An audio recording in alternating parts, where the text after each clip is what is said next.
What's up, everybody? Derek Anderson, the DA, and well, it's a wrap, y'all. It's a cold wrap, all right? It's a cold wrap for the Marvels. They are done dealing with this movie. That's it. Turn out the light. The party is over. Pull the plug. Take her outside back and do what you got to do. That's where we're at with the Marvels right now. Unbelievable, man. This is 4 weeks. This movie came out November 10, so it hasn't even been a full month yet.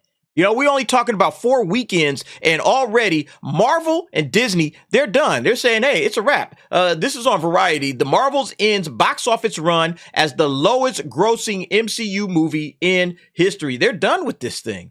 That's crazy, yo. They are finished messing around with this movie. They're not going to pay any more attention to it. We're going to get to this in this article, but I just want you guys to sit back and think about how bad things have fallen for the Marvel Cinematic Universe. You go back 4 years, 4.5 years to where Endgame was at. And I mean, Marvel was the biggest thing going. There was nothing, no franchise had ever been bigger. That at that point was the biggest box office return in movie history. Avengers Endgame, until I think they had Avatar come in and bump it back up to number one. But nevertheless, at that moment, this time, 4 years ago, we were talking about the Marvel Cinematic Universe just being, hey, this thing is an unstoppable juggernaut.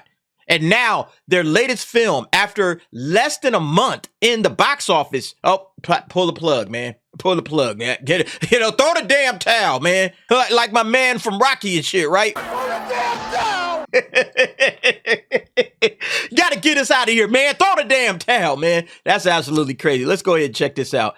So there's nothing heroic about the final box office performance of the Marvels. The superhero sequel is officially the lowest grossing installment in the history of the Marvel Cinematic Universe. After 4 weeks on the big screen, the comic book tentpole is running out of steam with $80 million in North America and $197 million globally. This thing was running out of steam before it even came out, right? It was out of steam before it even got in theaters, man.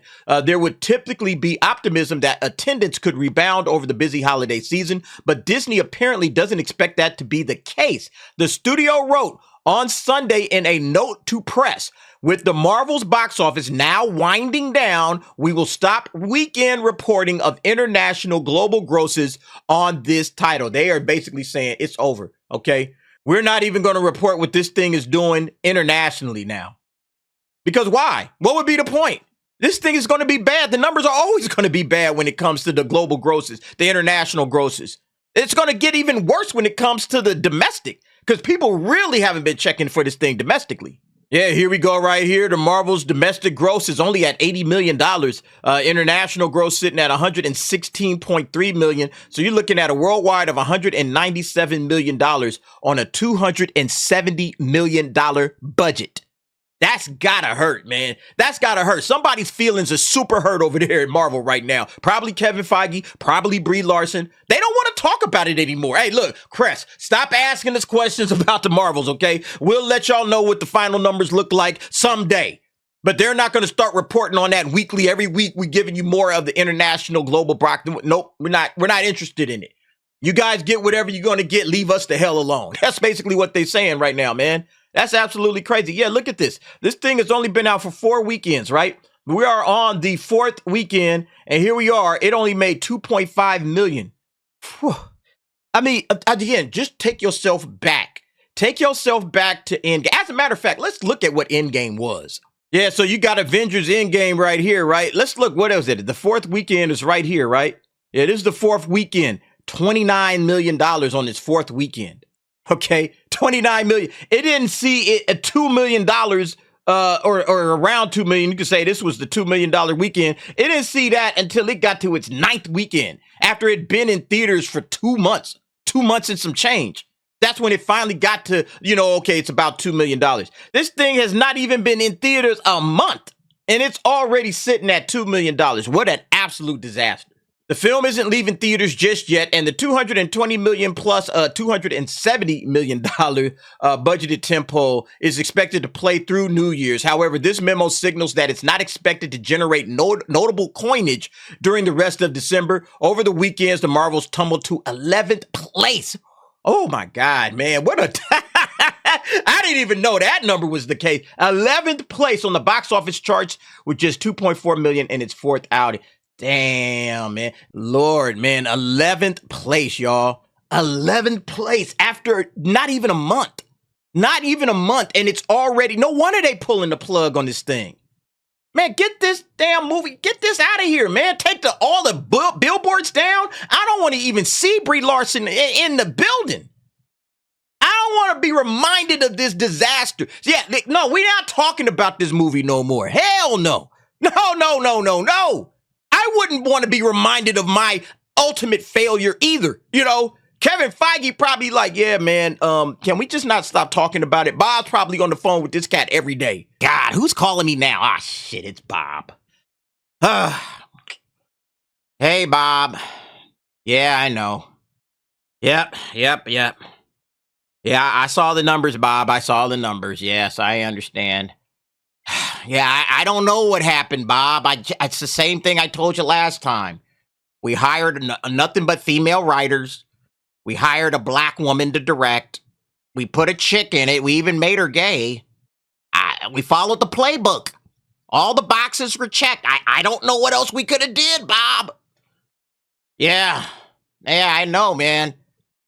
Maybe, hey, you know what? Maybe the executives should have been on set. Yeah, right? Hey, where were you at, Bob? You know, maybe you should have been there. Ha. Yeah, all right, man. Yeah, I'll see you at lunch. All right. Asshole. You know Bob is giving Kevin the blues on a daily basis.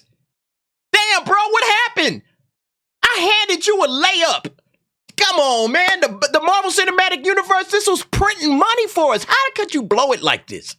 Yeah, Kevin Feige don't have no answers for this cat right now. None whatsoever. The Marvels opened up November 10 with $46 million domestically.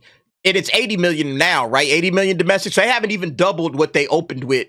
Man, jeez. To land the worst debut in the MCU, the franchise's rare misfire out of the gate.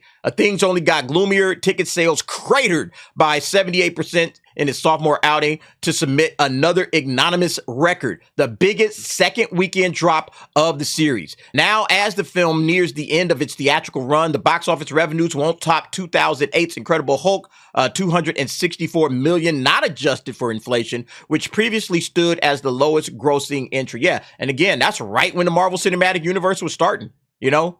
Way back in 2008, 15 years ago. Hey, man, jeez, man, this has to hurt, man.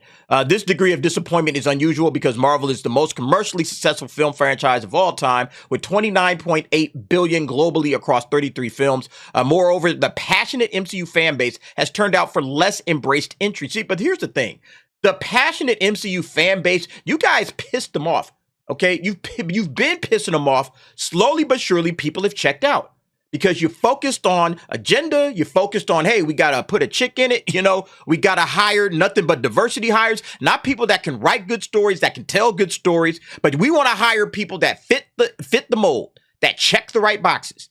And see, that's what happened. So the passionate MCU fan base that you did have, they're like, hey, man, we're done. Clearly, Disney doesn't want to entertain us anymore. They want to, you know, show us some sort of a social agenda message. All right, cool. I'll go ahead and start watching other things, okay? Plenty of stuff out there to watch. No reason to go out and watch this crap.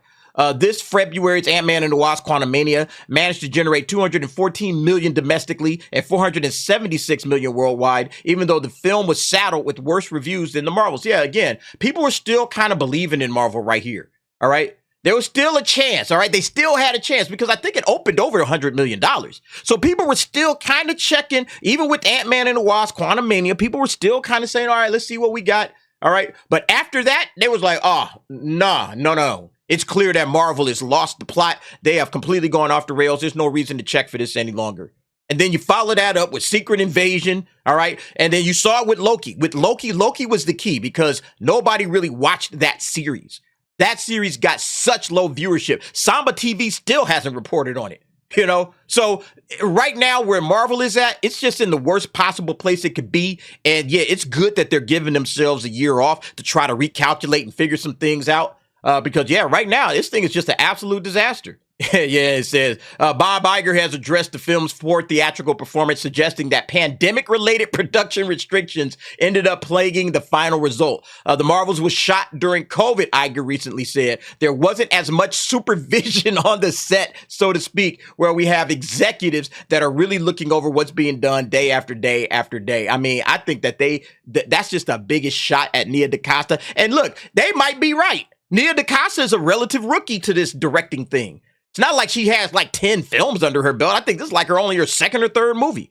So yeah, he could be right about that. But then why hire her in the first place?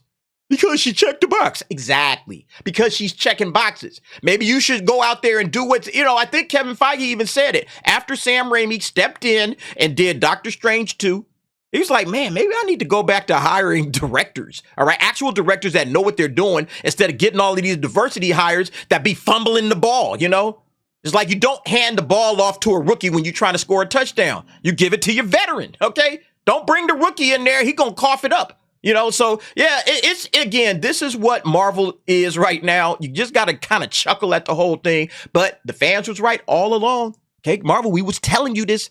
Listen to the fans and you won't go wrong. That's my mantra. You guys know how I do. Anyway, you guys let me know what you think about this situation. I find it hilarious. But you jump down in the comments. Give me your thoughts and opinions on that. And thanks for watching. See you next time.